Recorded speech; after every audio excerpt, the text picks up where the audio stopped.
Vamos então para o 23º capítulo da minha história. 1977 foi o ano em que eu completei 12 anos e dei a minha primeira grande cabeçada na vida. Não foi tropeço de menino levado, foi daquelas quedas que fazem a gente perceber que crescer dói. Principalmente quando falta aquilo que toda criança precisa: cuidado, conversa, colo e um pouco de firmeza. Eu já contei que a minha infância era pobre de dinheiro, mas também era pobre desses outros valores que alimentam a alma. Morava com meu pai, minha segunda madrasta e seus filhos, mas eu, muito antes dos 12, já tinha aprendido a me virar com a vida do jeito que dava. Em casa se vivia, sem grandes problemas, mas educação familiar, não, isso não fazia parte do nosso universo. Meu pai era o tipo de homem que acreditava que se tinha casa e comida, estava tudo resolvido. Ele cresceu assim e só podia dar o que recebeu. Eu não culpo ninguém. Hoje eu entendo que cada pessoa carrega aquilo que tem dentro de si. Meu pai, dentro da limitação dele, tinha boa índole, tinha boa intenção e me criou do jeito que sabia ou que achava certo. Mas foi esse jeito dele que deixou muitos buracos pelo caminho, onde a vida acabou me ensinando na base da pancada. Então, naquele ano, entrando na 5ª série do ginásio, que a primeira pancada veio forte.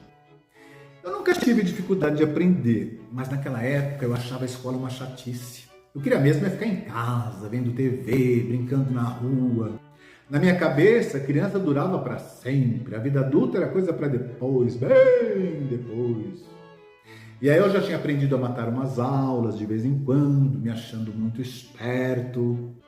Quando começou o ginásio, tudo mudou. Professores diferentes para cada matéria, livros novos, cadernos específicos, um mundo mais sério. Cada professor escrevia a lista de materiais no quadro e nós copiávamos para mostrar aos pais. Aí eu entreguei a lista para o meu pai e ele estranhou. Ele achou um exagero, muitos livros, muito material. Aquilo não combinava com as listas antigas, simples, mimeografadas que eu trazia até a 4ª série. Achou que eu estava inventando coisa. E como ele não tinha o hábito de ir à escola, saber da minha vida escolar, simplesmente ignorou, não comprou nada. E aí foi que a minha cabeça preguiçosa fez o pior dos cálculos. Se não tem material, não tem escola. Aí eu comecei a fingir que ia para a escola. Saía com a mochila nas costas e passava o dia perambulando por aí, brincando longe de casa. Voltava na hora certa, com a cara de aluno aplicado. Mas a verdade é que eu estava abandonando o ano letivo sem que ninguém desconfiasse. Até que um dia, uma das minhas irmãs, que estava passando um tempo em casa, abriu minha mochila. Viu o único caderno praticamente em branco. Ali não tinha como esconder mais nada. Ela chamou meu pai na hora. E a partir dali a casa virou um vulcão.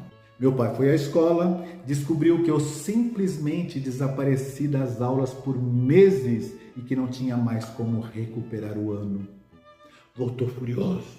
Eu, com medo, fugi para o mato para não apanhar. Passei horas lá, escondido, pesando entre o medo do cinto e o medo de nunca mais voltar. No final, tomei coragem e voltei para casa. Quando cheguei, lá estava ele, de cinta na mão, olhar decepcionado e cheio de perguntas. Ele queria saber o porquê. E eu, tremendo, perguntei de volta: por que o senhor não comprou meu material? Eu não sei se ele sentiu culpa ou se apenas entendeu a confusão toda, mas eu apanhei naquele dia. Bom, depois disso ele não me bateu mais, só repetia a mesma pergunta e eu respondia a mesma coisa. Era um diálogo duro, mas verdadeiro, e se doía, doía para nós dois. Bom, com o ano escolar perdido, eu achei que eu ia ficar de férias pelo resto do ano. Doce ilusão, meu sossego durou pouco. Meu irmão ficou sabendo que eu estava à toa e pediu ao meu pai que eu fosse ajudar no bar que ele tinha. E lá fui eu. Acordava às 5 da manhã, ele saía para trabalhar e me deixava atendendo no bar sozinho. Passava o dia servindo freguês, limpando o balcão, arrumando garrafa, contando moedas. E à noite ele voltava, eu tomava banho, jantava e dormia. No outro dia, tudo de novo. E assim foi até dezembro. Trabalhei mais duro naquela idade do que muito adulto trabalha hoje. Mas eu cresci ali. Entendi o peso da responsabilidade. Aprendi que fugir de uma obrigação abre espaço para outra e normalmente mais pesada. Quando o ano acabou, voltei para casa e voltei também mais gordo. Afinal, passar o dia inteiro cercado de doces e refrigerantes não perdoa ninguém. Mas voltei diferente. Aquela cabeçada me ensinou que a vida não tem atalhos, que a disciplina não nasce sozinha. E que mesmo quando falta cuidado, a gente pode aprender a se cuidar. Foi então em 1977, com 12 anos, que eu descobri a primeira grande verdade da vida. A gente cresce na marra, mas cresce.